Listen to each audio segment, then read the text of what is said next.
Feeling better?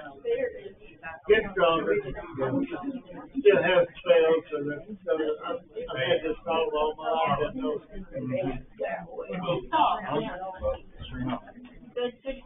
got blood vessels broken in my heart muscle. Pressure on it. Where is that at? I was trying to look at it earlier. The screen hearing.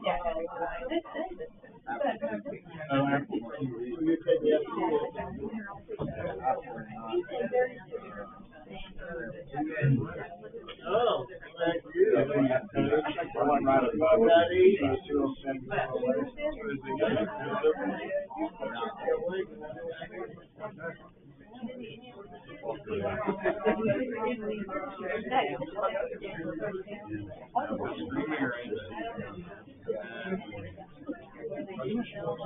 Well, yeah, that's the one that I did just your question. I like it. I haven't turned it off. You're confused.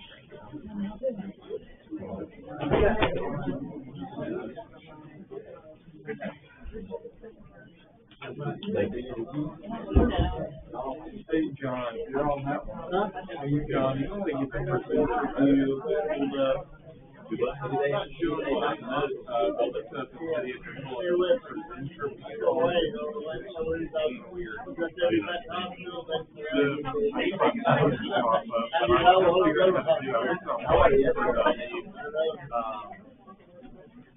video. I'm glad it's there. It's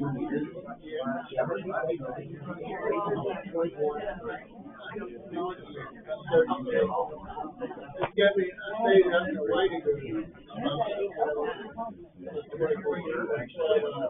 Yeah, I have the notes there. You see the image? I looked it up a second ago. I got here late. I didn't get right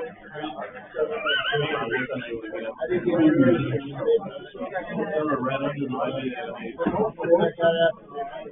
I'm usually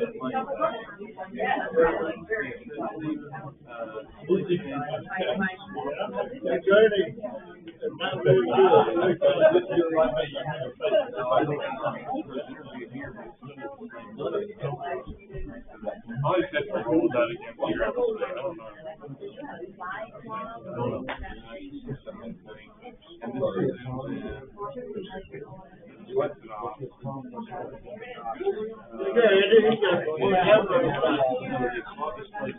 On there and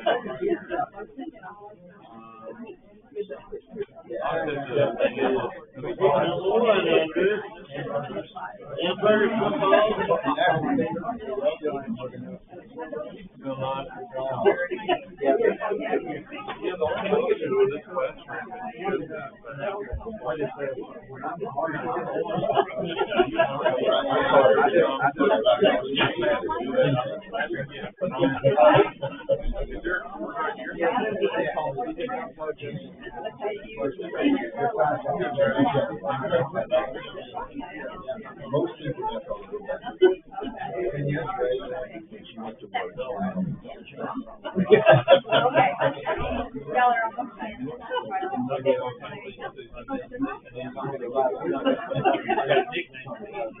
Other father called me today, so it depends on where I am and what I'm doing.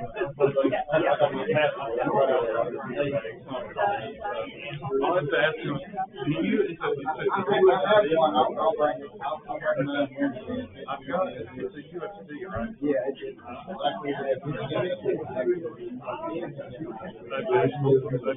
got you. All right, everybody. Sorry about that. I had some technical difficulties as well this morning, so it's been kind of crazy. Sorry about that. But luckily, we got 2 classes to cover, 3 chapters, so we don't have to be in too big of a rush this morning because we're just going to try and cover Ezekiel chapter 1 this morning. We'll do 2 and 3. They're relatively short, and the concepts are pretty easy to grasp pretty quickly, I think. So before we get started, we'll go and open in a word of prayer. Ezekiel, you mind leading us in prayer this morning? Okay, brother. Our Father who art in heaven, we're so thankful for this day. So thankful, Father, for another opportunity to assemble in this room, Father, and study your word, the book of Ezekiel. We're so thankful, Father, for another opportunity to encourage one another and lift up one another, Father, and pray for those who are not here because of sickness, because of their health, Father. Pray for those, Father, who are confined to their homes because of their health and medical conditions in their life, Lord. And just pray, Father, you be with our brother, Father, as we open up your word, Father. And I pray that our hearts will be tender, Father, and that we'll take the things that we learned today, Father, and apply them to our everyday life. And it's in Jesus' name we pray. Amen. Amen. All right. Let's get started. So, I'm going to be in Ezekiel, like you guys have already been, discussing for the last 2 weeks. I've been only here for 1 class so far. I've been out of town a little bit. So I've been doing some catching up in the last several days, trying to get on the same page as everybody else. So, if you may have some questions today as we go through that I may have to get back to you later if I don't have them. But to get started, like we did if you were in my Matthew class, I always like to start with the outline. Let's figure out where we are in the text, which we're starting in chapter 1, so it's pretty easy to do. But I like to get started. Where are we at in the story? What is the trajectory of the story? That helps us, I think, really nail down what the text is that we're dealing with and interpret it a lot better instead of looking at it in isolation of everything else. So we'll do that every single class. As you guys talked about already, the book is really easily divided up, and so I won't be this, dead horse or anything, but the first 11 chapters we're going to be looking at in the next couple of classes. I think the next, 3 weeks, I believe. Joe, are you doing the signs next class? Is that what it is? And then I'll be doing the glory of the Lord after that. So we'll be the next 3 weeks in the first 11 chapters of Ezekiel. Really kind of starting out laying the groundwork for the setting of Ezekiel and really the accusations against Israel for their sin and their wickedness. And then what follows from that in chapter 12 through 24 is really the judgments that that spill out of that, what the experience that Judah and Jerusalem are going to endure because of their sin after the glory has departed from the temple. But then after that, we'll see, God will bless those of Abraham's descendants, but he'll also curse those who curse them. And so we get the oracles against the nations in chapter 5 through 22, a really big section there.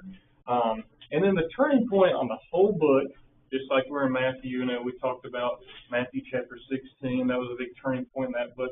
It's kind of cool. Ezekiel has kind of the same thing.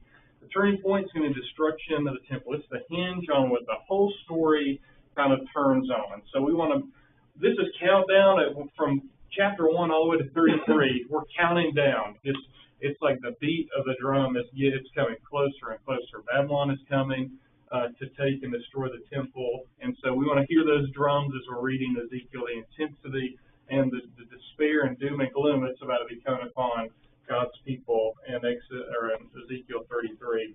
But then, as most prophets, I said last class, prophets, as dark and gloomy as a lot of their messages are, the end of hope and restoration, and that's what we'll see in the last two sections with the different messianic prophecies. We'll have the new shepherd, the king, the reuniting of the northern and southern tribes, and then the vision of the new temple in chapter 40 through 48. So that's the layout of the book. I won't beat that dead horse every single time, but just want to get started in case you've missed anything like I have in the last couple of classes. But the major themes as well, you're in Matthew, the two things I do, outline themes every single class. Let's figure out what we're going to be looking for as we read through these sections. The sovereignty of God is going to be really, really big in this chapter, of course, in chapter 1 through 3 with this vision of the glory of God. That God's, ever-abiding presence despite the terrible things that are happening to God's people because of their faithlessness. That God is still present, He's still active, and He's working through foreign nations on behalf of His people, getting them corrected. The utter sinfulness of God's people, we're going to see that a lot, especially Ezekiel. I'm going to keep saying Exodus, my goodness. Ezekiel 16, Ezekiel 23. Man, those are going to be some rough chapters. I'm just going to go ahead and tell you. So buckle up. It's not even R-rated. It's straight up X-rated. So but the Bible, and this is what I like about Ezekiel, is that it shows the utter depravity and evil, just how terrible sin really is. He doesn't hold back at all. God shows completely the end of sin and what it does to His people. And the ways He's going to describe that are going to be really alarming and maybe upsetting to some people. I don't know. But we just need to be prepared for that and also understand what the point is that's supposed to be coming across. The inescapable judgment of Israel and the nations, that's going to be, a big one here in this first chapter as well. God is on the move. He is in this chariot, this Merkaba. He's this crazy picture we're going to see. And one of the things, I'm going to get him myself. I'm not going to do that. I'm going to let y'all come up with that later. I'm going to try not to talk too much, too. I'm getting all my talking out from the beginning. So, and then promised restoration of God's people. We already talked about that. So, major themes, and we'll see even the restoration here in chapter 1. Chapter 1, verse 28. We'll see it at the end of this chapter. So, almost all these things are present here in the first chapter. So, again, look for these things that we're reading. Interpret the individual text in light of the whole, and look for the major things. That's the two messages I want to send to you this morning as far as your own personal reading as we go along. All right. So I want to ask you guys, what's been your experience with the book of Ezekiel in the past? Think about that question first. Who studied Ezekiel before? Just reading and studying. I mean, you've read, yeah. Has anybody not read Ezekiel all the way through? So everybody's pretty much read it, yeah. So, but nobody in depth, or at least in a class setting, anybody studied in a class before? Yeah, quite a while. So, is this their first class in Ezekiel, ever doing a class on Ezekiel? As a grown-up. As a grown-up, okay.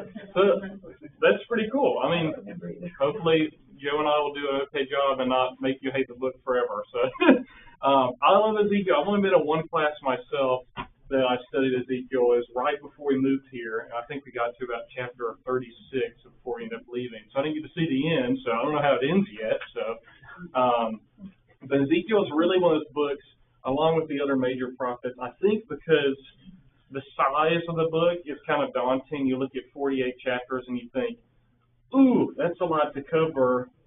Don't know if I can really do that. Not only that, but also the imagery, throughout the book. Let me see if I can find this first. I believe the numbers. Simple measurements get a little tedious too when you're reading through those. It feels like you're reading Leviticus, doesn't it? Yeah, you're like, come on, dude. Let's see. I'm trying to think if there's a passage I was reading earlier where God talks about if anybody can find it while I'm just talking here, how God talked directly to Moses, kind of talking about the Torah is really direct and clear. Then he talks to the prophets, he speaks to them in dreams and riddles and all these things. And so I think that's another aspect of prophecy, is that it's usually really weird, as we're going to see in the first chapter, and you're like, I don't know what to make about a lot of these things. And so it's not as direct as maybe as you're reading the law or different narrative stories, even though this is a really chronological kind of story in Ezekiel, I think it'd be kind of scary for people, and maybe, you know, just, I don't know what to do with this. I don't know what value this has for me as a Christian today. So hopefully Joe and I will do a really good job. I think Joe's been doing a great job in the one class I've been here so far. Wednesday was great. I'm sure you did good in other ones too. But hopefully we'll help you guys see that Ezekiel is a book that will be useful for you in your life as a Christian, not only for the messianic aspects of the book, but also just for everyday living. And then second question is Ezekiel someone you think about when you think about heroes of the Bible? Why or why not? Anybody think of Ezekiel and they're like, my favorite Bible character, Ezekiel? Nobody, yeah. Why not? Because everybody's afraid to read the book and try to figure it out. Mm-hmm. Yeah, people are afraid of the book. Yeah. What about Ezekiel though himself in the story compared to Joshua? What about Joshua? Joshua's a guy we like, right? He's a victor. Like Ezekiel's not. He knows. He's like from the beginning. He knows he's not going to get rid of him.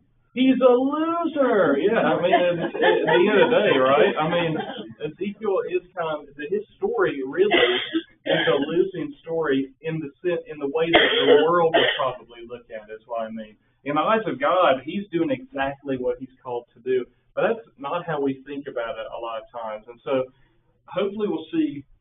Ezekiel's been, since I studied in the last 3 years, it's been a character that I want to resonate with more personally. I think learning about a character who's living in exile is something that maybe I think people in America especially are starting to get more comfortable with. The concept of living in exile, being on the outskirts instead of, being right in the middle, being comfortable where you are. Hopefully, as we read Ezekiel, be a character that really jump off the page to you and be encouraging, because I think he's a really interesting character. I think he's really, you want to pity him a lot because of the things that he goes through are pretty terrible, especially Ezekiel 24, I believe, where his wife is killed. Ezekiel 24, I believe. Yeah. And that one, that one's anticipating, the fall. God's going to take the delight of Ezekiel's eyes, and that's, representative of the delight of the eyes of the people of God. The temple in Jerusalem is going to be taken from them as well. It's hard to read, like Ezekiel, yeah. I was going to say, there's a direct parallel to us today, right? Because, again, he wasn't judged on their response.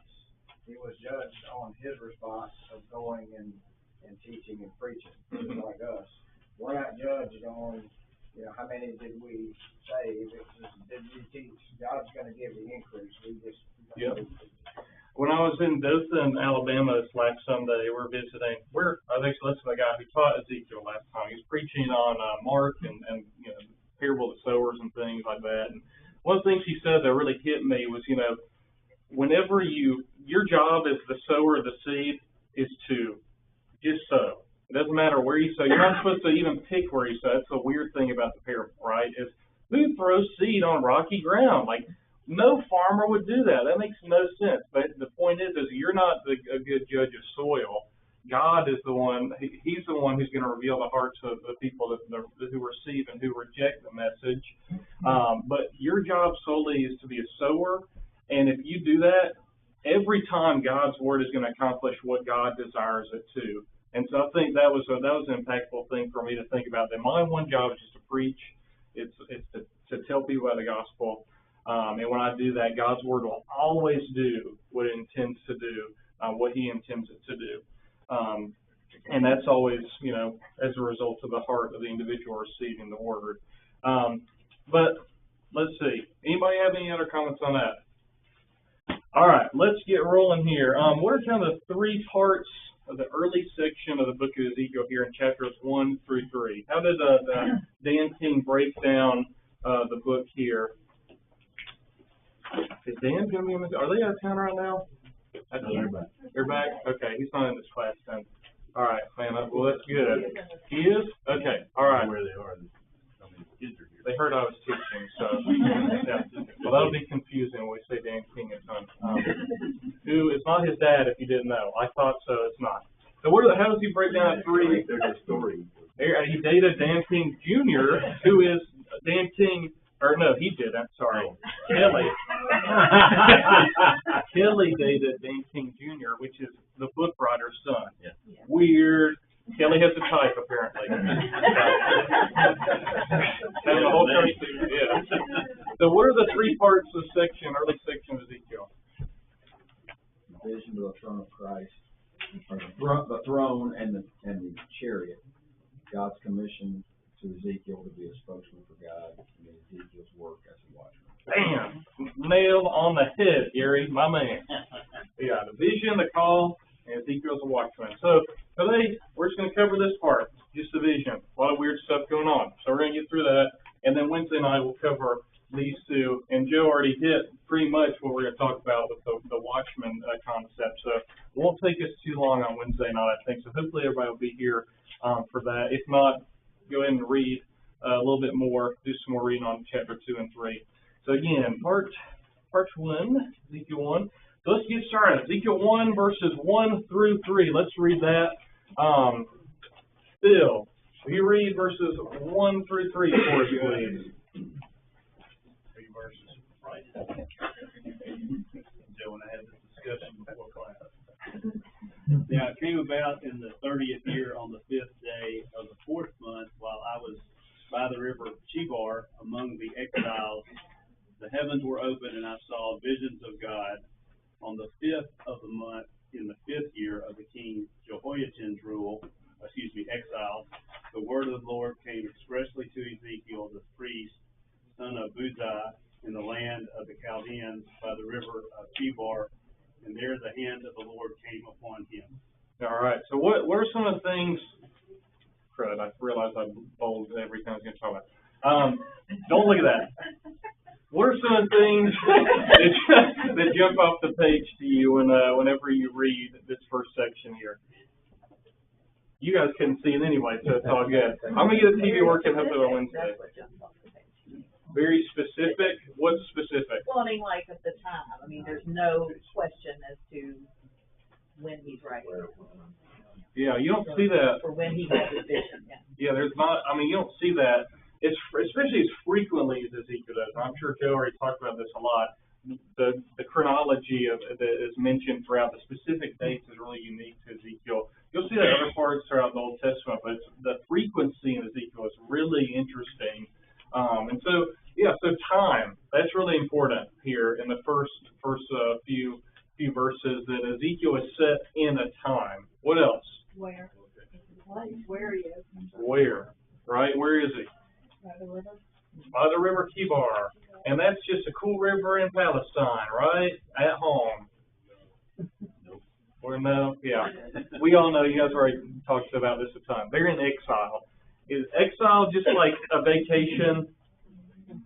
No, they're not staying at Airbnb off the Chebar Canal, you know. A lot of natural light, a nice patio and a pool, hot tub. No, this is horrible. This is not the type of place that you want to be in. We'll talk about that in just a second. And then another thing as well, you know, you said time. Well, there's a mention here of the 30th year. One of the questions I asked, you know, what does the 30th year mean? What did you guys come up with, or what do you did you agree with what the writer of the book says? Did you have any other opinions on that? I'm open to kind of some different views on this myself, but I kind of lent towards one opinion. So what do y'all think? His age when he's supposed to start teaching in the temple. Yeah, because the priests always they start their duty within the temple. If you turn Numbers chapter 4, we won't have to. Aren't seeing that. There you go. Okay, just a little slow. If you turn Numbers 4, that's where you'll kind of get that idea from. You know, that by 30 years old to 50 years old, all who can come on duty to do the work in the tent of the meeting can come to the duty to do service in the tent of meeting. You know, same kind of ideas expressed through different families of the priests. Excuse me. So that's kind of one option. Anybody else have any other ideas on this? On the same idea of time, and again in the first 3 verses, his 5th year of being in exile. Again, I think that shows to the man that Ezekiel is, and where he was after 5 years of being in exile, and God tested him. And I think as well, we shouldn't get too bogged down in what the 30th year is, because it's a little ambiguous. It's not super clear. Whereas the 5th year is super clear, so that's where our focus should be. So, I tend to lean towards this concept that, Ezekiel, the 30th year is referring to, like you said, Brother Webb, that, some of his birth year, for him personally is, referencing him as a Levite and a priest, but not dogmatic on that. So if anybody has any other opinions, that's cool on it. If I had my notes to pull up there, I had some other kind of opinions on that, but ask me later. And then, so space and time are really big here in the first, we already talked about time. Again, I would keep this number 5th year, 593. That should always, write it at the top of your Bible. Do the little line. I got all the dates. I went through and I wrote all of them down. My Bible looks like a rainbow. I'm a very visual person. So write 593. So every time you see in the 27th year, what you say is, well, okay, I know Ezekiel started in the 5th year. So if it's the 27th year, 22 years have passed. And then I can add 22, or subtract actually, because CE goes down. Just subtract 22 from 593 and you get 571. I haven't done math class in a while. I was going to say, I have a slide on that I can print off and we can give that as a handout. Yeah, that would be great, And then you don't have to do any addition and get it wrong like I probably would. And then also, again, like we said, 593, the start date's important, but again, the drums are beating and we are getting closer to chapter 33. I want you to count those dates because I want you to see how close you're getting to the destruction of the temple, because that's where all of this is headed. That's the hinge on the whole book that we want to be waiting for, because that's going to be the ultimate low point of Ezekiel, but it opens the door, as we're going to see, for kind of the restoration and the hope of God's people. And then space. We talk about time, let's talk about space. I think Psalm 137 is perfect. It's a really difficult psalm in a lot of ways if you read the very tail end of it, but this kind of gives an explanation of how they would have felt in verse 1 through 4 of Psalm 137. It says, by the waters of Babylon, there we sat down and wept, where we remembered Zion. On the willows there we hung up our lyres. For there our captors required of us songs, and our tormentors mirth, saying, sing us one of the songs of Zion. How shall we sing the Lord's song in a foreign land? And Joe, you had a quote on your PowerPoint I thought was really good, talking about exile. I'll have to go back and get that one again, because that was great. But just again, don't lose how terrible the exile is, and how painful this is. This isn't a staycation, This is your world is turned upside down. You're taken away from your homelands and your roots. This isn't moving across country. This is totally utter despair, the worst thing that could happen to you. All right. So what contemporary significance does Ezekiel provide for us today, and why should we study Ezekiel at all? We kind of already talked about this, but does anybody have any other comments before we move forward into the actual text a little bit more? We were talking about learning to live in exile, redefining what it means to be successful in terms of our evangelism and our ministry as individuals, as Christians. And so hopefully we'll see that as well as we go through. So I think overall we made the point Ezekiel is a really important book we should study, even if it is different and it's hard to understand at times. So let's get started in verses 4 down through 28. Just the rest of the chapter will be in for the next 20 minutes or so. Let's describe Ezekiel's vision of the Lord here. So it's I broke this up into kind of 3 different sections of this vision. Kind of explain to me, what's the first thing that Ezekiel sees? Storm. Yes, yeah. What does that remind you of in the Old Testament? Sinai? Yep. What else? Any other specific text or anything? Sinai is definitely the one that's at the top of the list for me. Any other ones though? I thought about the cloud and the fire being their guide through the wilderness, and this is so much more. Yeah, big time. That would have already been impressive, but this is like, oof, yeah, it's a lot to take in. It's reading this, I feel like I had to read it over and over. I don't know about you guys. Yes, sir. I thought of Elijah in the cave when he tried to escape. Yeah, and that's definitely reminiscent of Sinai, because where is he at in 1 Kings 19 or 18? I always get mixed up. It's 18 or 19, I forget. So I have to fact check me there. But yeah, he's on Mount Horeb, right, which is Mount Sinai. So he's on the same exact mountain. And that's, those are very closely parallel stories. Good example. So yeah, that's another good one. There's a lot of examples in the Psalms about God kind of appearing in a storm or a theophany. We'll talk about those in just a second. So we got a storm. That's the first thing. If you look at the whole thing, Ezekiel sees a storm, a great big bad storm, a lot of winds. Where's it coming from?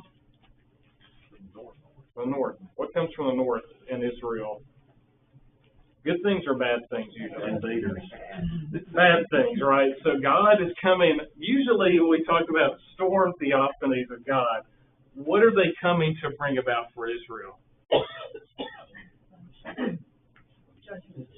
Judgment for who? Usually. Israel or Judah. Are they? We'll see. We'll come back to that in just a second. Because I want to bring that out, because I think this is a typical image we see that kind of gets flipped on its head because of the situation of Israel's sin. So we got the storm. All right, now what comes next? What does he see after that? Fire flashing, a lot of flames. Living creatures. How many are there? 4. What do they look like? 4 faces and wings.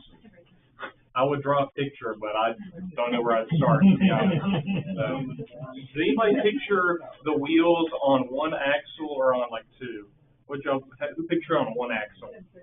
Yeah, I pictured them like a gyroscope. Yeah, the wheels in the wheel. Yeah, I know if it's like one axle, to me it reminds me of like a war chariot. But if it's on like 2 axles, it's kind of more like maybe a ceremonial type throne. I think kind of both images are in play.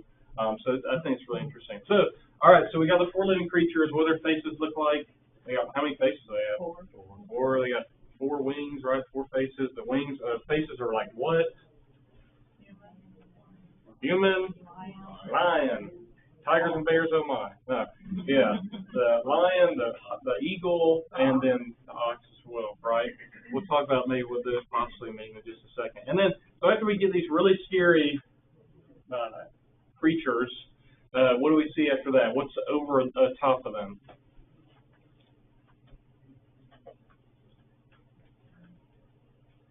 Starts with an E, ends with the expanse. There's an expanse. What does it look like? Yeah, yours says sparkling ice. That's cool. Mine says crystal. I think it's interesting from verse 5 all the way down to the end of the chapter, the way it describes things, something that looked like, or with the appearance of. It's almost like he was trying to describe something he really couldn't describe. Nail on the head. I was going there in just a little bit. That's gray eyes there. So that's, again, if you go through, I did this yesterday. Circle the word like or likeness as you go through this chapter. That's really important. What is like or likeness suggest about what he's seeing? Is it exact what he's seeing? It's as close as he knows. That's how we describe things we've not seen before. Yeah. We describe it as like something we're familiar with. Exactly. Yeah, so again, don't be, so wrapped up that this is exactly what it looks like. It's like, this is the best way I can describe it. I don't know how I would describe this, but this looks like a big old sea of sapphire. And that's all I can say. I've never seen anything like this before. That's kind of like what Ezekiel's saying. And so on top of this expanse is this one seated on a throne whose appearance is like fire up and down. I mean, he looks like a human, but it's hard to make out. And it is kind of cool how I think when he gets to God on the throne, he is a little bit more careful, I think, to describe him. It's a little bit more vague, I guess, as far as like what he looks like. If you look at 26 or 29, I mean, the word like appears a lot as well. Likeness a ton. I feel like in more frequency maybe in those sections, but he's really careful to describe God, especially. So essentially, this is the best photo I've got. Come on, here we go.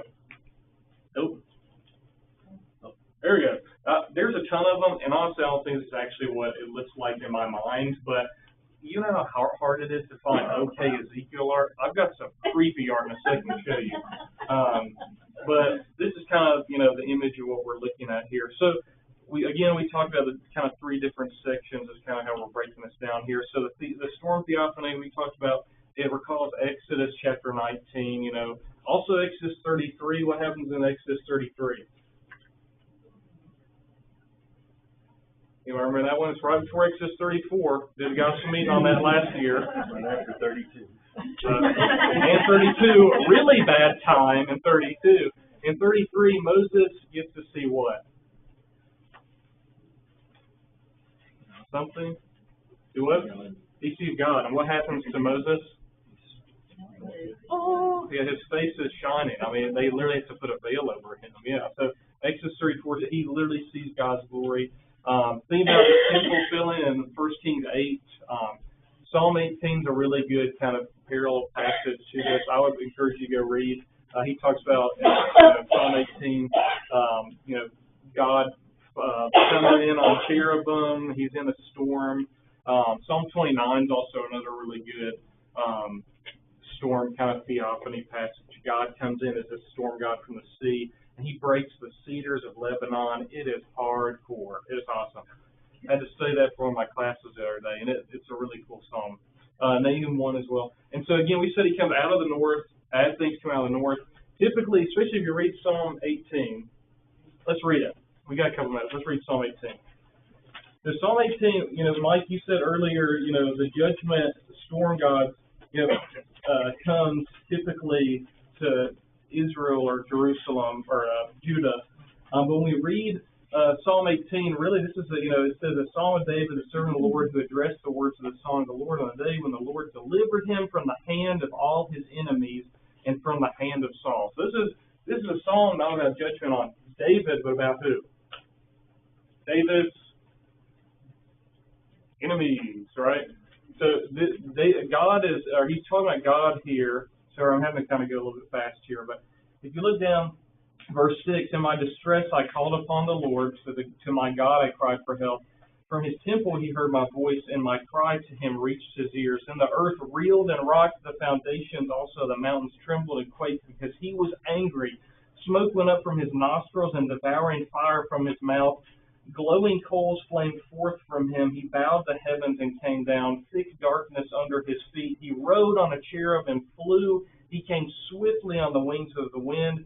He made darkness his covering, his canopy around him. Thick clouds dark with water. Out of the brightness before him, hailstones and coals of fire broke through his clouds. And he keeps going on. God speaks through thunder, different things like that. So that's another key passage. You see a lot of similarities in it. And in this passage, it's all about the judging of Israel's enemies. And so now what we're seeing, God's flipping this whole scene on its head and saying, I'm not coming to judge your enemies, I'm coming to judge you. Well, my point in that wasn't the coming in clouds and that imagery, but coming from the north. Yeah. That was my point. That okay. things that come down from the north are coming against Israel and Judah. Yeah, exactly. Yeah, I'm on the same page with you there. Yeah, I just meant the typical imagery when we see the storm, it's usually in reference to judgment on enemies as opposed to Israel is what I meant. So yeah, I got what you mean. So let's keep going. Also, really quick note, gleaming metal, that one's really weird. That word only appears 3 times in the whole Old Testament, and people are really not sure about the etymology on this. So some people say maybe amber. Anybody else have anything else besides gleaming metal or amber? Which verse is that? It's a verse, look at it. 127 or 1:4.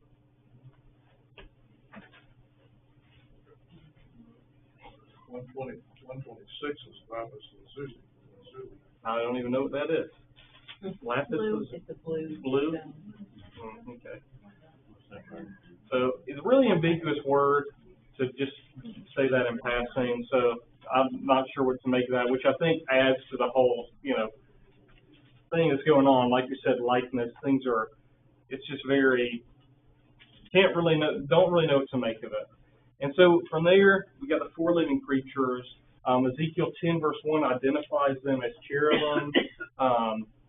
We talked about Psalm 18 and how he's riding on cherubim. This definitely is a close parallel passage as Isaiah 6. And then in Revelation 4 and 5, it's really cool if you read Isaiah 6 and Ezekiel 1, 6 side by side, then you read Revelation 4 and 5. What John does is he kind of weaves those passages together. Really interesting. So we want to make a slide on that. I may present that on Wednesday night just to show you some similarities and differences. But, we talk about a human and a lion, the ox, the eagle faces. These could possibly refer to, the highest animals, whether it be the human that's the highest of all, or a lion that's the highest wild animal, an ox is the highest domestic animal, an eagle is the highest of the flying birds. That could be something. There's a lot of different interpretations on this, so I'd be interested, after class if you have anything else about that. So we got about 5 minutes. We got to roll. Give me 2 words you use to describe this whole image of these four living creatures. Just give me 2 words. Fantastic. Fantastic, awesome. What about their physical? What do their physical features tell you about them? Powerful. Powerful, yep. And what is their power coming to do? Mike, you already said it. Destroy, judgment. So judgment, but also what else about them? They have 4 faces. Which way they move? Everywhere. How fast do they move? Lightning. So they're coming judgment and they are mobile. That's kind of how I would put it. They're fast. And so what does that tell us about God's judgment? It will find us. It will find us. There's no escaping. One other aspect to that is they always move in a straight line, which God's judgments are unwavering. Yeah, that's a cool way to put it. I like that. Yeah, that's good. I found this. I just want to share this because this is super creepy. And just to show the visions Ezekiel is seeing are really, when people talk about angels, cherubim, generally it's a little chubby baby, flying. These things are terrifying. And how long does it take Ezekiel to recover from these things? A week, right? And so you hear people talking, I encountered an angel, and yeah, Jacqueline. And I also noticed that it's not like it's for predators. Like there's a predator, then there's like a prey, and then eagle flies. So it's covering different aspects of, I don't know, our world. Yeah. The humanity being the human part of it. So they're all different parts of our humanity. It's not a line on line. Not two powerful beings. It's a bull, which is something that you consider something that's not really strong. Yeah. Yeah. They all just probably have different representations. Yeah. And I think, and again, on a lot of these images, don't get bogged down in trying to decipher the meaning, because a lot of people try to do that, and they miss the whole point. Yeah, right? He says on each one of them the likeness of. So that's just the closest thing that he could think of that it looks like. It's not actually a bull. It's something that looks like that.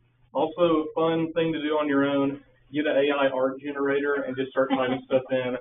It's fun. You'll get weird stuff in that. Yeah. I think if I thought I was going to see a vision from God, I don't think I'm thinking. Yeah. I mean, if you thought you were seeing God, would you think of flashing and lights and? I'm just asking. I think most people would think about halos and bright warm lights, but this is God, the Almighty God. He comes down, thrown on his chariot, and that's something we also need to think about when we read this. I think is how terrifying, how it literally is physically taxing on Ezekiel as a prophet after he sees these things, that it makes him he's going to shut himself up for 7 days. That's that goes to show me when I think about people talk about having divine experiences. I'm like, I don't know. Whenever I see people in the Old Testament have these experiences, they're leveled to the floor for days on end at times like this.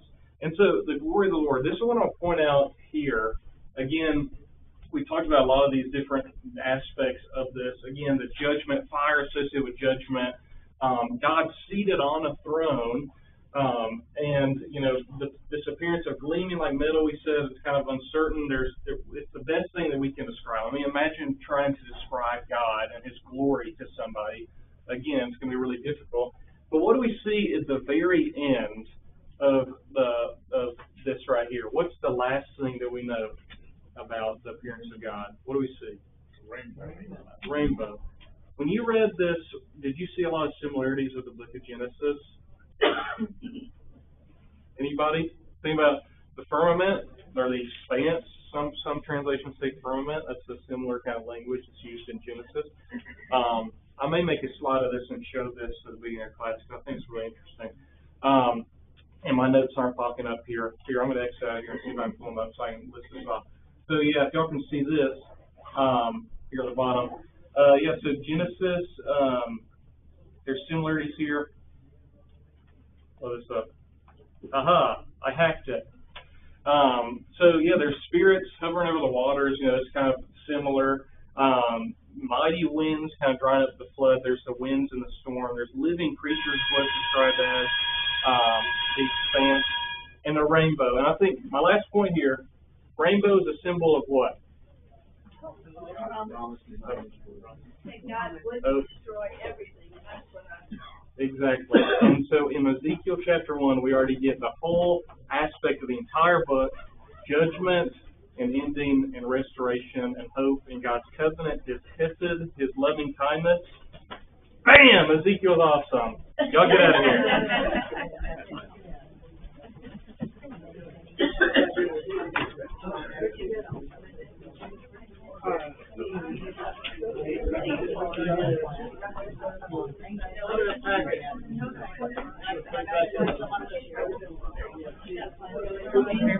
Thank you. Appreciate the comments. Hey. What's your name?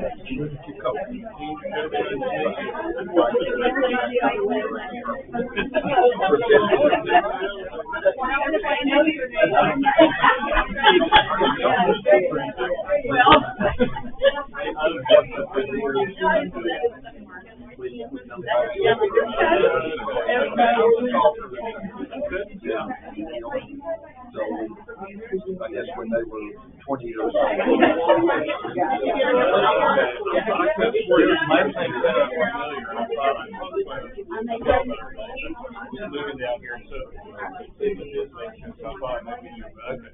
You live in Lakewood? Yes. All right. And he